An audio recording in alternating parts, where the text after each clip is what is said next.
You're looking at the man credited as being the father of the art form called steampunk. His name is Schultz. He has a first name, but he prefers not to use it. I recently met Schultz at one of the casual Le Pit car gatherings in Lafayette.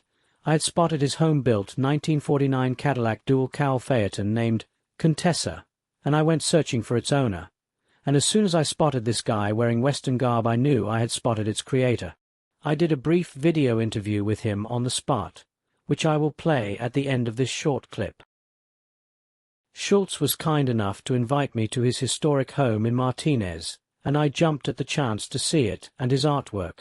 Born in Hastings, Nebraska on a farm in the mid-30s, his childhood was filled with tinkering and making things. He joined the Navy in the mid-1950s, serving on the USS Salisbury Sound as a seaplane tender. He spent the majority of his service in the Far East, returning to Oakland in 1958 with little more than a dream. His bon vivant lifestyle, penchant for the old and a keen eye on preservation, restoration and creation of significant works of art has driven much of his life filled with wild parties, beautiful women, endless booze and countless adventures that has marked most of his life. A lifelong passion for automobiles always kept his hands occupied, saving and restoring dozens of vehicles over his 80-plus years. That contraption in the back of his GMC pickup is a hit-and-miss motor that he almost is running again.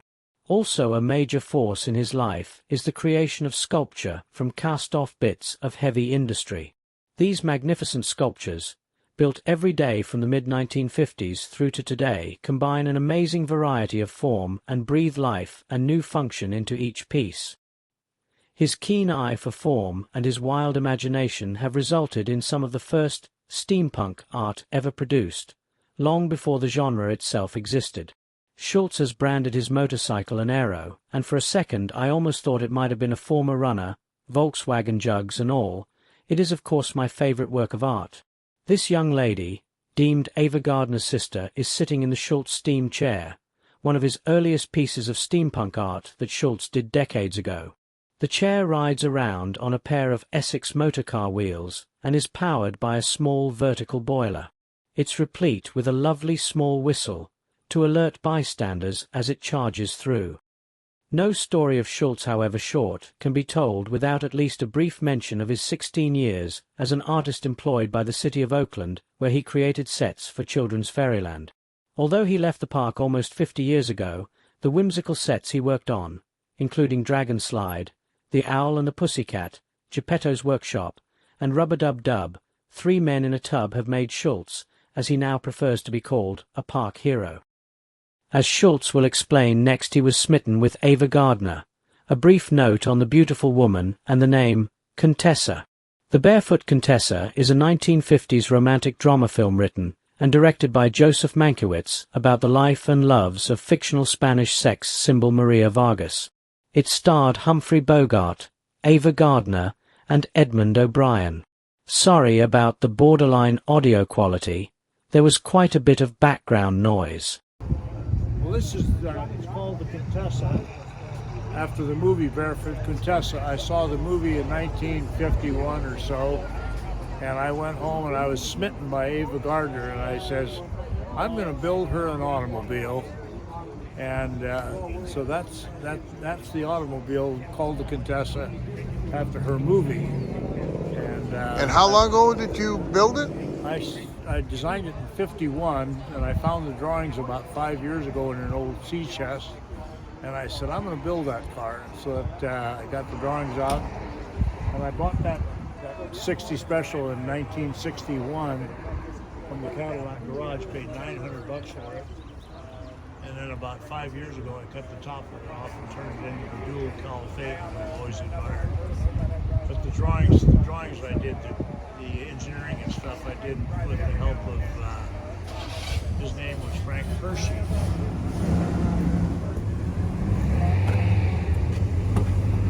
See down here. Wow, look at those carpets. Are those real animal hides? I hope so, but they're dead. Wow, that is amazing. So you came up with the idea when you were just a kid? Well, I always liked the girl sedans, and I always loved the dual cowl fins. They were just the most beautiful luxury cars. And this teak wood I found floating down the estuary when I was working tugboats. It was a big 2x12 about 15 feet long, and I pulled it out of the water, and it was heavy, and I scratched into it and come to find out it was Burmese teak, and then this was some old Indian Navajo 1850s jewelry. Wow. And then this was firewood, but it was too short for the door, so I had to make these medallions so that I get these two pieces of it. This was I saw this up in Oregon, curly maple. Cosmetic case up here. More Indian jewelry. Amazing. Jeez, those almost look like they're out of a movie theater. Yeah, those are out of 38 Cadillac Fleetwoods, the dome lights. So is all the rest of this wood also from that driftwood that was floating down? Yep, Wow. the whole thing, except for the curly maple, which was firewood. I saw it split. The guy split it. You could see the curly grain. My macular degenerator just started, so I just was able to finish it. Now I have to have a seeing eye dog to guide me when I drive. Oh, okay. A little bit. If I get too far left, I hear blah, blah, blah, blah, and if I get too far right, I hear broken glass. Oh, yeah. Well, Bling, bling, bling. You're too far right. That'll tell you. Bling, bling, bling. That'll tell you the hard way. Yeah. Well, that's fantastic. These are from my buddy was throwing out an old refrigerator, and I used the stainless steel from the refrigerator door to what I call the cuffs. And these were off an old hardtop, and I altered them to make the speedboat effect. Well, you did a fabulous job. Thank you very much. You. Well, I appreciate it. You bet. Many thanks to Schultz for sharing these tantalizing bits of his amazing life story. Additional text and photos from the Schultz workshop archive the Fairyland website and Google. Produced by Mark Harrigan. Thank you for watching.